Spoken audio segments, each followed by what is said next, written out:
श्रीमद् रामायणम्।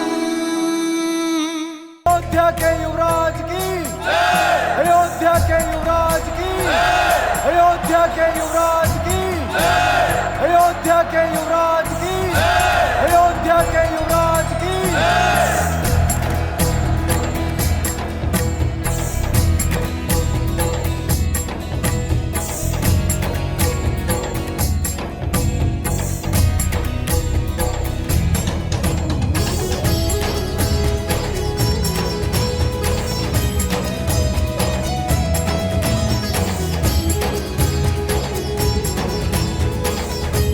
अयोध्या वासियों, ये वो स्वप्न है जो वर्षों से मेरी आंखों में रमा था। ये वो आशा है जो मेरी प्रजा के मन में बसी थी। ये वो प्रकाश है जो सूर्य वंश में रमा रहेगा।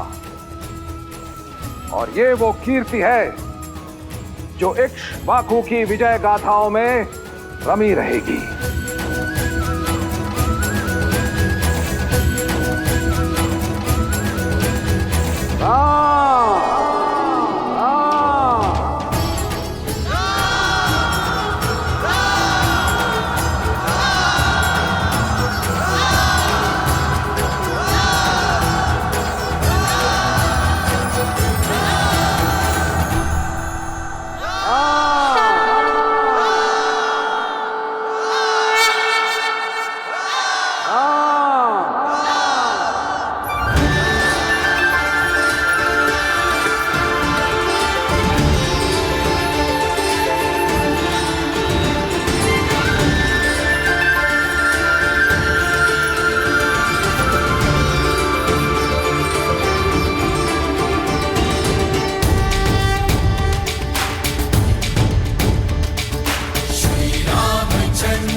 श्री रामचंद्र कृपालु भजुमन हरण भव भय दारुणम्।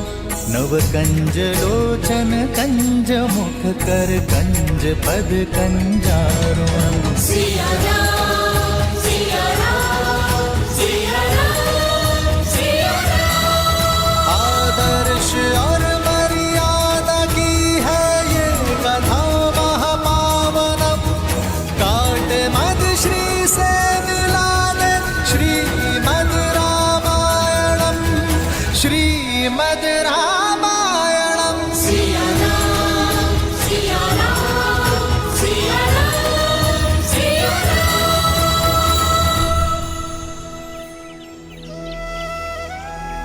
श्री राम के जन्म के अगले दिन कैकेयी ने एक पुत्र को जन्म दिया, भरत, जो नारायण के शंख पांचजन्य का अवतार थे।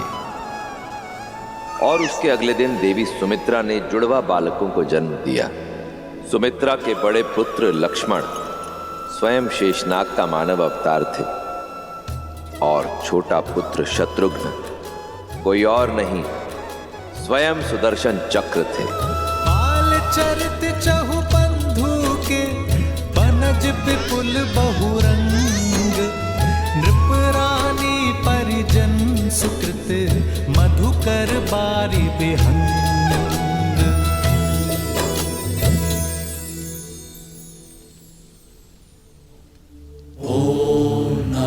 शिवाय ओम नमः शिवाय नमः शिवाय नमः शिवाय नागेन्द्रहाराय त्रिलोचनाय भस्मान्तरागाय महेश्वराय नित्याय शुद्धाय दिगंबराय तस्मै नकाराय नमः शिवाय।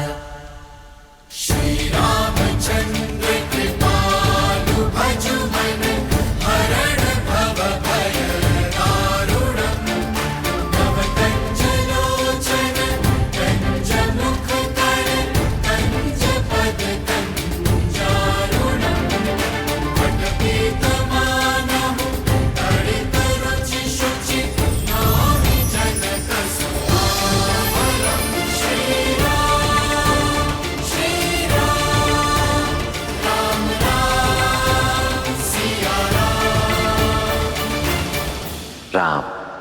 राम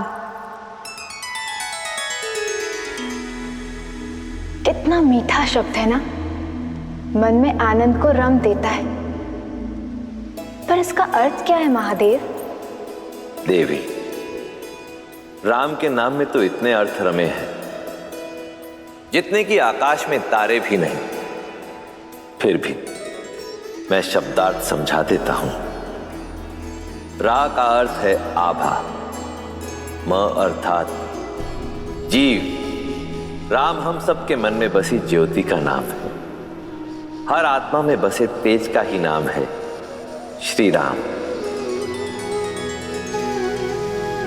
श्री राम अवतार को पूर्ण करने के लिए भी शीघ्र ही उनकी श्री का आगमन होने वाला है। जहां इधर अयोध्या में राम नाम का सूर्योदय हुआ है, वहीं दूसरी ओर मिथिला नगरी में श्री की किरणें आने वाली हैं। मिथिला, जहां से ज्ञान का प्रकाश पूरे भारत में फैलता था, पर जहां 12 वर्षों से अकाल ने अपने पांव पसारे हुए थे। किसानों की आंखें आकाश ताकती थीं कि कब मेघ आएंगे, पर कुछ बरसता था तो केवल सूर्य का ताप। पशु पक्षी मवेशी प्राण त्याग रहे थे और मनुष्य बनते जा रहे थे पिंजर। जो नगरी अज्ञान दूर भगाती थी, अब वहां की प्रजा वहां से पलायन को विवश थी, और सबसे अधिक विवश हो रहे थे राजा जनक। सूखी धरती विकल जनकपुर, पसरी घोर निराशा। अकाल की मार का प्रजा को अब एक ही समाधान दिखाई दे रहा है महाराज, मिथिला की भूमि से पलायन। क्या हम इन्हें अन्न नहीं दे पा रहे? 12 सालों में नगर के सभी भंडार खाली हो चुके हैं, अन्न का एक भी दाना अब शेष नहीं बचा महाराज। इंद्रदेव को प्रसन्न करने के कई प्रयास करके देख लिए, किंतु कोई परिणाम नहीं निकला महाराज जनक। अन्न और जल के साथ साथ समस्त मिथिला वासियों की आशा भी अब समाप्त हो गई। पशु गाय बैल सबको मुक्त कर दिया गया है, हल रख दिए गए हैं। राजा सिंहासन पर इसलिए नहीं बैठता कि वो घट रही समस्या पर दृष्टि रखे। राजा के पास हल का दृष्टिकोण होता है। प्रजा राजा पर विश्वास रखती है, तो राजा को उनकी आस नहीं टूटने देनी चाहिए। राजन, अब आप क्या करेंगे? वही जो राजा का धर्म है, प्रजा ने हल रख दी है, राजा को हल ढूंढना होगा। प्रजा में कोई आस लौटानी होगी।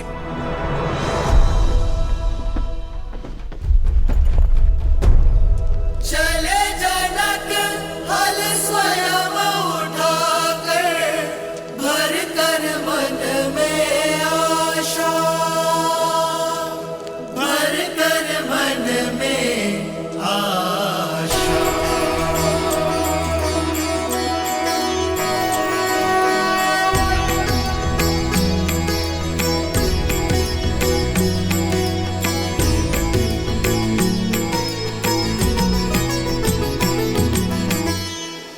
हे महादेव, मैं नहीं जानता कि मैं सफल हूंगा कि नहीं, किंतु मैं विश्वास दिलाता हूं, जिस मिथिला की धर्म की रक्षा हेतु आपने अपना ये महाधनुष पिना के यहां रखा है, उस धर्म की रक्षा का प्रयास करूंगा मैं।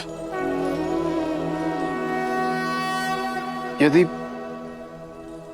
वर्षा की अनुपस्थिति से यहां के खेत अपनी नमी खो चुके हैं, तो जनक अपने श्वेत से यहां की भूमि में नमी वापस लेकर आएगा। मेरा साथ दीजिएगा महादेव, मेरा साथ दीजिएगा।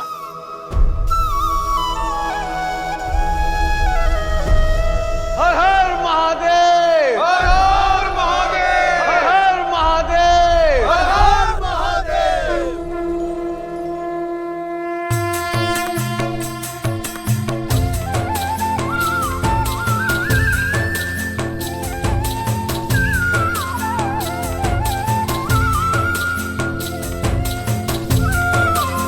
हर हर महादेव। हर हर महादेव, हर हर महादेव, हर हर महादेव।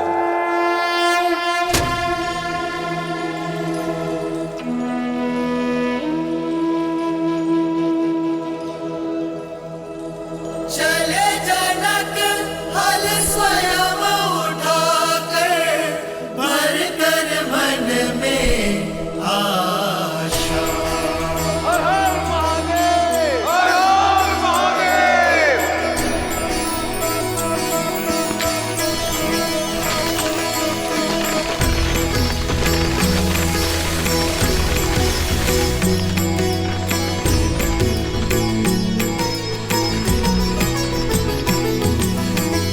बंजर भूमि कृपहल चलाए, चारु कलश में संतति पाए।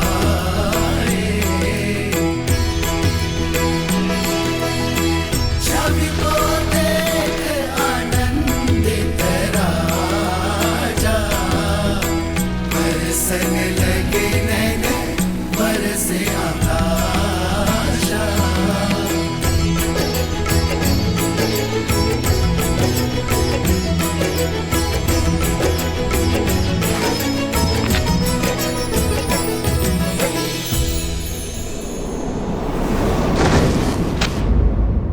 राजन, आर्य, आर्य।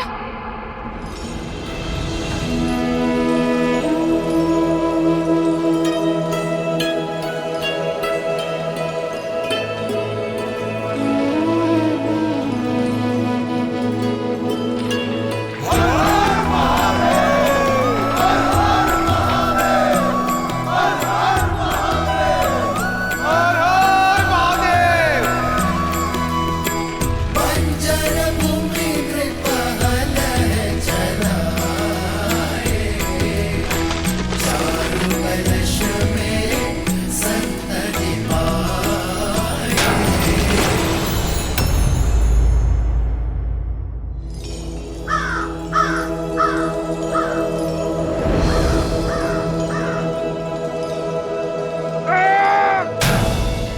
कोई पाषाण टकराया है कदाचित।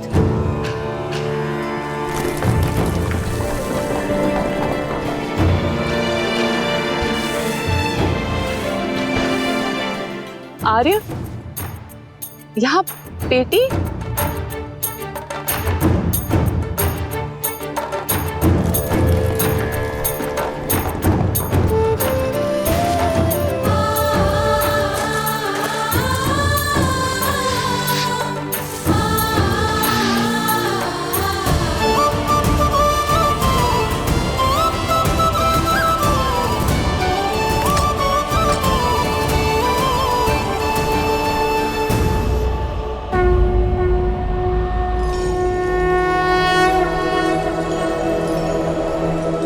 जनकपुरी है उमंग अति भारी, सुख समृद्धि रूप सिया सुकुमारी।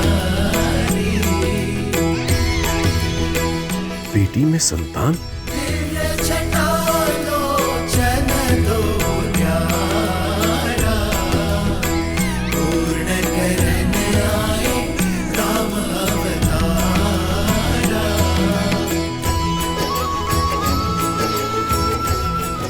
किस दिन रखोगे इसे यहाँ?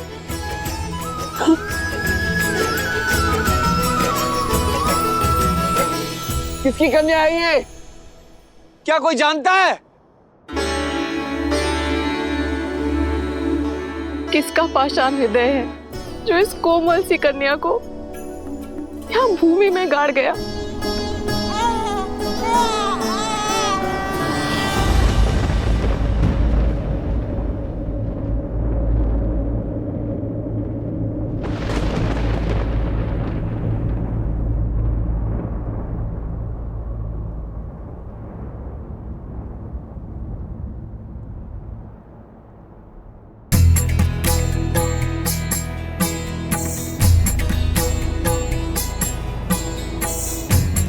राजन, ये कोई साधारण कन्या नहीं, दिव्य है।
हे महादेव,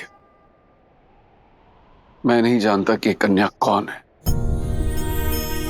किंतु मेरा विश्वास है कि ये आपका आशीष है। जो कामना मेरे मुख से शब्द बनकर निकली वो आपने पूरी की, और जो मन में थी वो भी। आपने मिथिला को जीवन दिया है प्रभु, और मुझे जीने का सहारा। हे महादेव, मैं आपके इस पवित्र धनुष को साक्षी मानकर इस कन्या को अपनी आत्मजा स्वीकार करता हूं। आज से ये भूमिजा मेरी पुत्री हुई।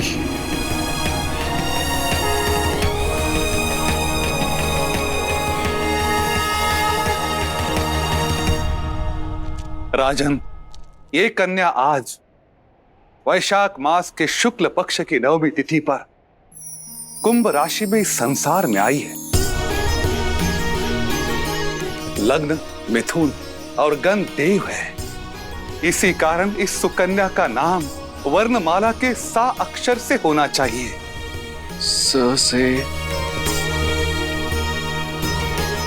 हल्के सीत के प्रार से प्रकट हुई है। मैं इसे नाम देता हूं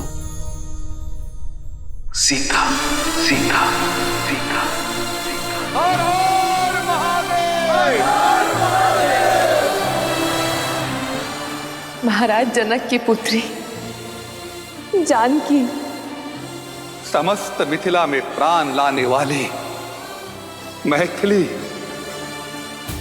विदय का प्रकाश, वैदेही,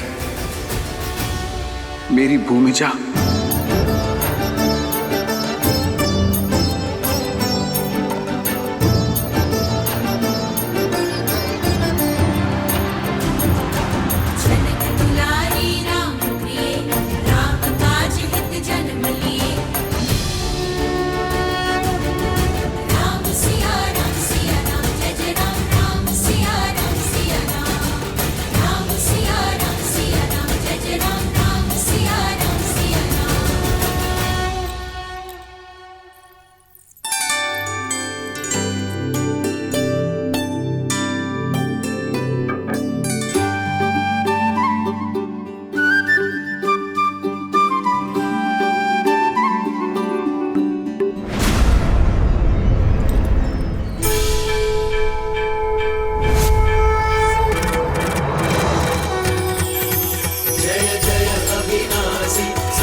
छोटी महारानी ने राजकुमार लक्ष्मण को लाने के लिए कहा है।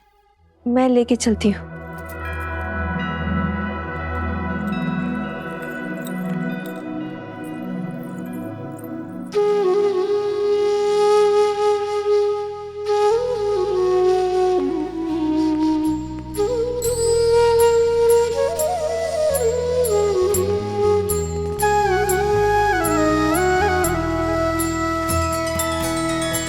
भगवान के अवतार का केवल नहीं गुणगान है, कैसे नारायण बने नरेश का पावन ज्ञान है।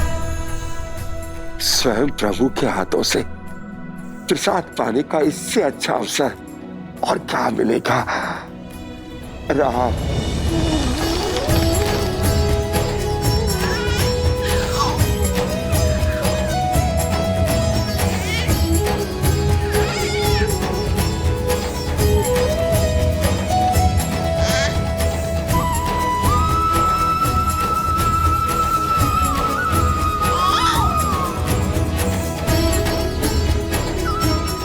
राम,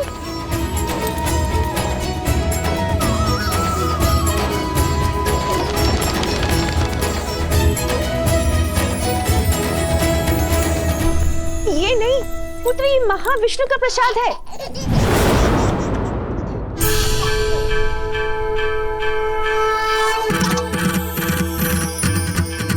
जय जय अविनाशी सब घटवासी व्यापक परमानंदा। जय जय अविनाशी सब घटवासी व्यापक परमानंदा। अभिगत बोधितम चरित पुनीतम मायारहित मुकुंदा। प्रभु, ये कैसी माया है? क्यों मुझे मेरे राम में आपकी छवि दिखाई पड़ती है? जयति सच्चिदानंद अविनाशी सब घटवासी व्यापक परमानंदा। अभिगत बोधितम चरित पुनीतम मायारहित मुकुंदा।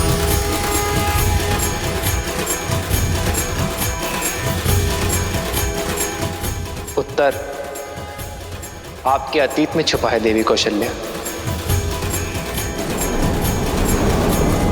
सतयुग में आप मां शतरूपा के रूप में जन्मी थी और महाराज दशरथ मनु गोमती नदी के तट पर कठोर तपस्या करके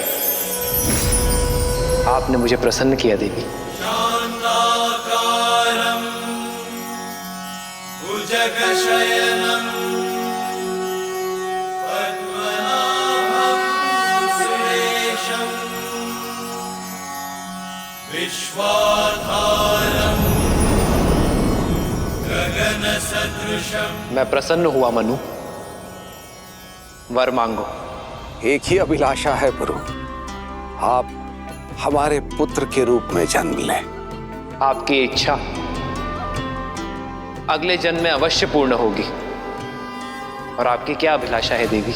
जब हम मनुष्य रूप में पुनः जन्म लें, तब मुझे स्मरण रहे कि मेरे पुत्र के रूप में आप हैं। आपके इस रूप का आनंद लेना चाहती हूँ। तथास्तु, तथास्तु। अब मुझे समझ में आया प्रभु, वरदान के कारण आपने मेरे राम के रूप में जन्म लिया है ना। परंतु आपको स्मरण रखने का वर मांगकर बहुत बड़ी भूल कर बैठी प्रभु। उस समय एक भक्त बनकर सोचा, मां बनकर नहीं, एक भक्त बनकर भगवान को पूजना नहीं चाहती, एक मां बनकर आपको पुत्र की भांति प्रेम करना चाहती हूँ।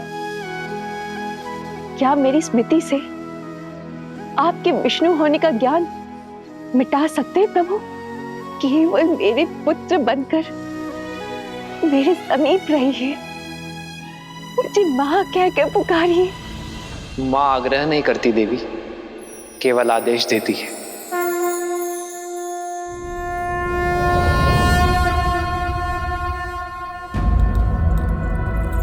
माँ, भगवान के अवतार का केवल नहीं गुणगान है, कैसे नारायण बने नर इसका पावन ज्ञान है।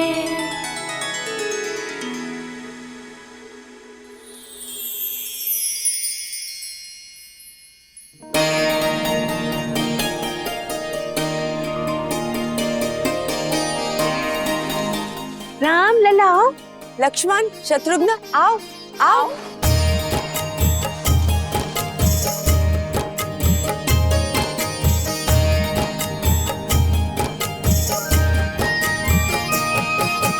ठुमक ठुमक ठुमक ठुमक ठुमक ठुमक ठुमक ठुमक ठुमक चलत रामचंद्र ठुमक ठुमक ठुमक चलत रामचंद्र बाजत पैजनिया बाजत पैजनिया ठुमक चलत रामचंद्र बाजत पैजनिया बाजत पैजनिया। देखा पिता के प्रेम का बल। पिता के प्रेम का बल नहीं, ये पिता का छल है। चलिए हमारे पुत्रों को हमारे पास आने दीजिए। गिरत भूमि लटपटाय गिरत भूमि लटपटाय घाय मात गोद लेत घाय मात गोद लेत दशरथ की रनिया दशरथ की रनिया ठुमक चलत रामचंद्र बाजत पैजनिया बाजत पैजनिया। समय पंख लगाकर उड़ रहा था। राम के आनंद में 8 वर्ष कब बीत गए किसी को आभास तक ना हुआ। श्री रामचंद्र कृपालु भजु मन हरण भव भय दारुणम्। श्री रामचंद्र कृपालु भजु मन हरण भव भय दारुणम्। भव कंज लोचन कंज मुख कर कंज पद कंजारुणम्। गंधर्वागणित अमित छविनव नील नीरद सुंदरम्।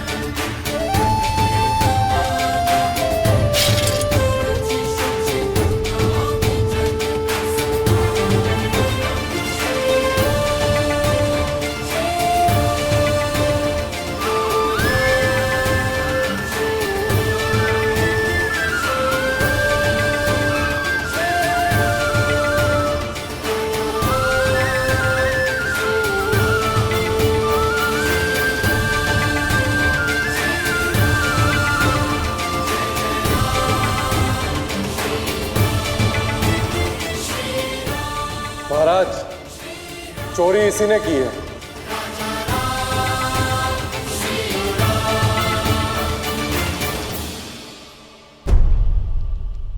पर पिताश्री, हमें इससे पूछना चाहिए ना, इसने चोरी क्यों की? अपराधी, कुमार के प्रश्न का उत्तर दो। तुमने चोरी क्यों की? भूख महाराज, व्यापार ठप हो गया, संतान की भूख देखी नहीं गई। पिताश्री, आप कहते हैं ना कि प्रजा भी हमारी संतान होती है। इसे दंड नहीं, अवसर की आवश्यकता है।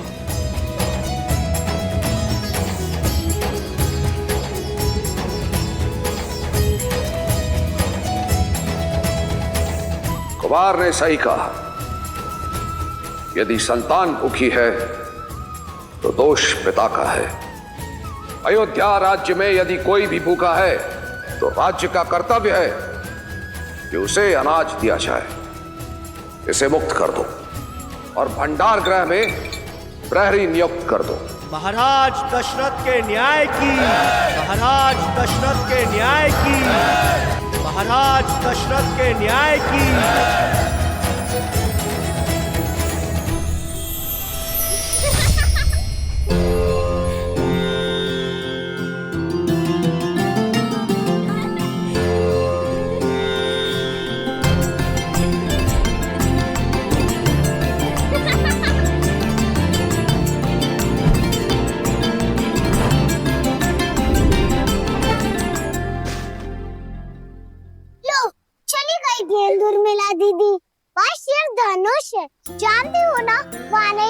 करना था?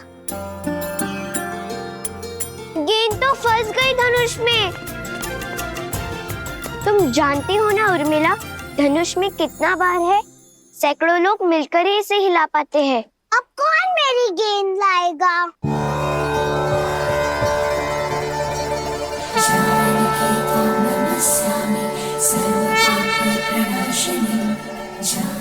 उर्मिला, वो देखो।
सुना कैकई, महाराज प्रतिदिन राम को राजसभा लेकर जाते हैं।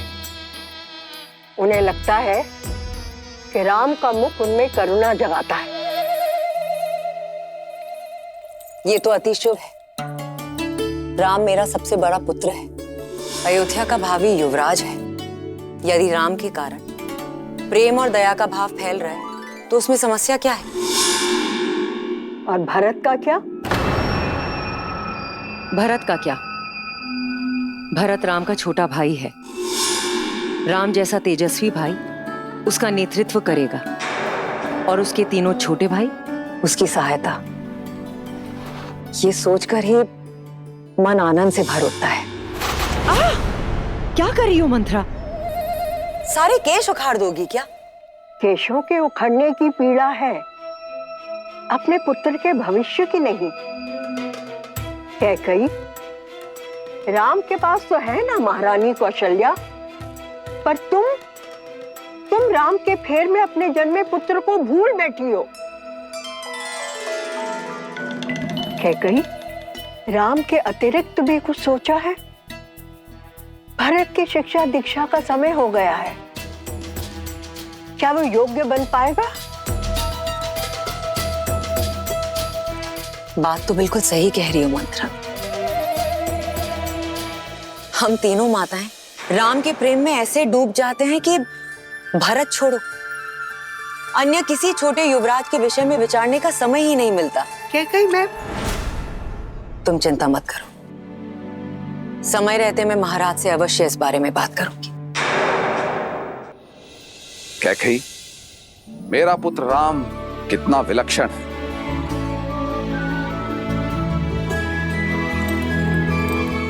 वो तो है, और जो विलक्षण है उसकी शिक्षा और दीक्षा भी विलक्षण होनी चाहिए।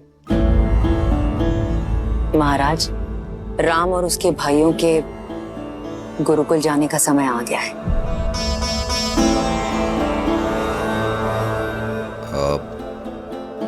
मुझे एक आवश्यक कार्य याद आ गया। महाराज,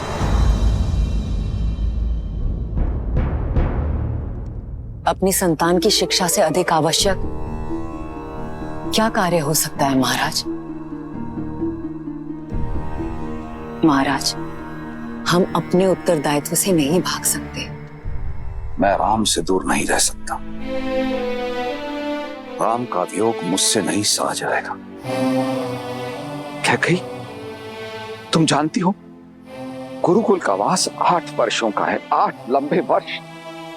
मैं अपने पुत्रों से दूर नहीं, मुझसे नहीं हो पाएगा, नहीं हो पाएगा मुझसे।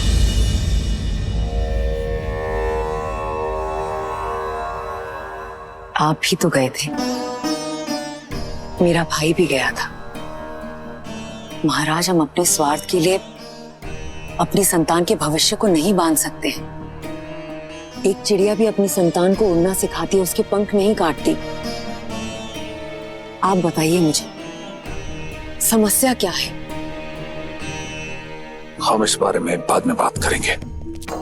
महाराज,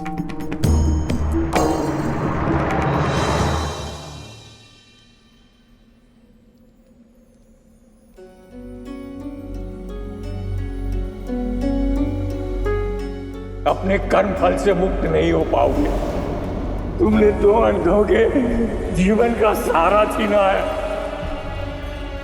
श्रवण की भांति अपने धर्म रक्षक पुत्र के वियोग में तरस तरस कर मरोगे तुम। पिता महाराज,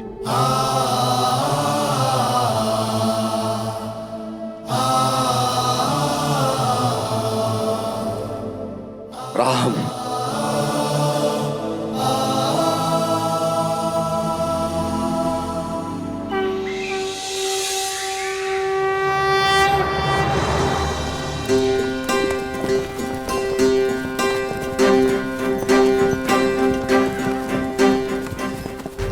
या कस के पकड़ो, आंखें लक्ष्य पर,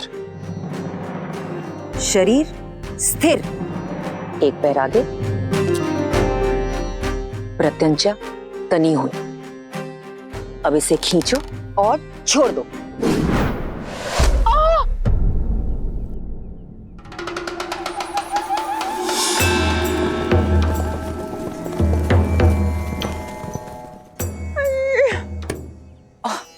मंत्रा, मर गई। क्या कर रही थी वहां छिपकर? अवश्य चोरी से छुपकर कुछ खा रही थी तुम। नहीं क्या कही, मैं चोरी करने नहीं आई थी, नींद तोड़ने आई थी। लेकिन तुम्हारे इस दुष्ट राम ने ना मेरे प्राण हर लिए। मंत्रा, सावधान, सावधान, जो मेरे राम को दुष्ट कहा। खिलौने वाले बाण से किसी को चोट लग सकती है क्या? और यदि ये बाण सत्य का होता तो? किंतु सत्य का नहीं है। अब जाओ यहाँ से। क्षमा, मेरी भूल को क्षमा कर दीजिए मंत्रा दादी। हट। अगर लक्ष्य साधना नहीं आता क्यों बाण चलाते हो? मंत्रा, हाँ।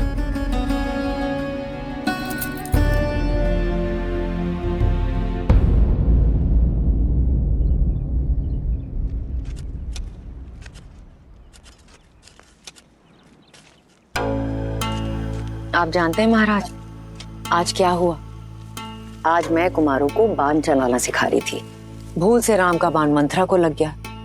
मंत्रा ने ऐसा अभिनय किया जैसे सच में चोट लगी हो। मैंने तो उसे डांट के भगा दिया, किंतु राम बहुत दुखी हो गया था।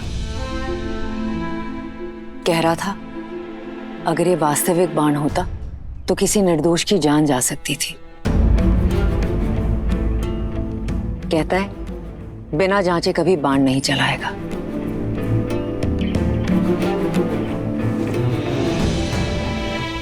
देखा था मैंने वो दृश्य। ठीक कहता है राम, बिना जांचे परखे बाण नहीं चलाना चाहिए। जानती हो क्या कही, इस पौधे को मैं बरगद की छांव से निकालकर यहां क्यों लगा रहा हूं? ताकि ये पनप सके। अपने पिता की छांव में इसे छाया तो अवश्य मिलेगी, किंतु इतना बड़ा नहीं होगा कि किसी और को छाया दे सके। तुमने ठीक कहा था कैकेयी। मेरे पुत्रों को हर शिक्षा सही रीति से मिलना आवश्यक है। पुत्र मोह में आकर मैं अपने उत्तरदायित्व से भाग रहा था, अपने पुत्रों की शिक्षा और विकास में बाधा बन रहा था। मुझे क्षमा कर देना कैकेयी। महाराज, अब चाहे मुझे अपने मन पर पत्थर ही क्यों न रखना पड़े, मैं अपने पुत्रों को शिक्षा हेतु गुरुकुल अवश्य भेजूंगा। यज्ञोपवीतं परमं पवित्रं प्रजापते यत्सर्हजं पुरस्तात् आयुष्यं प्रतिमुञ्च शुभ्रं यज्ञोपवीतं बलमस्तु तेजः। इस उपनयन संस्कार के साथ आपकी शिक्षा प्रारंभ हुई। अब आप राजकुमार नहीं, गुरुकुल के शिष्य हैं और आपका आचरण भी गुरुकुल के शिष्यों जैसा ही होगा।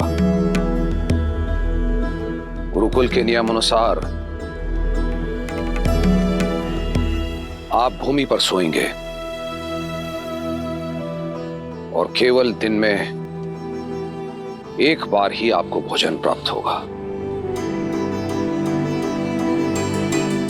आपको अपना संपूर्ण समय गुरुकुल की शिक्षा और जन सेवा को अर्पित करना होगा।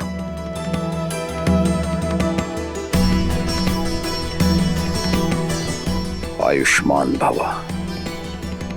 पुत्र, अपना ध्यान रखना। जी पिताश्री, मैं अपना और अपने भाइयों का ध्यान रखूंगा। राम, आज से गुरुदेव तुम्हारे पिता और उनकी पत्नी अरुंधति तुम्हारी माता।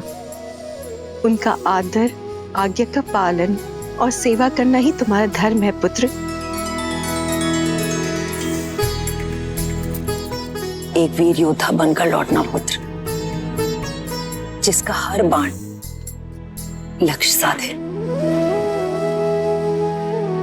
वो रघुवंशी बनना जिनका धर्मी रक्षा और सेवा हो।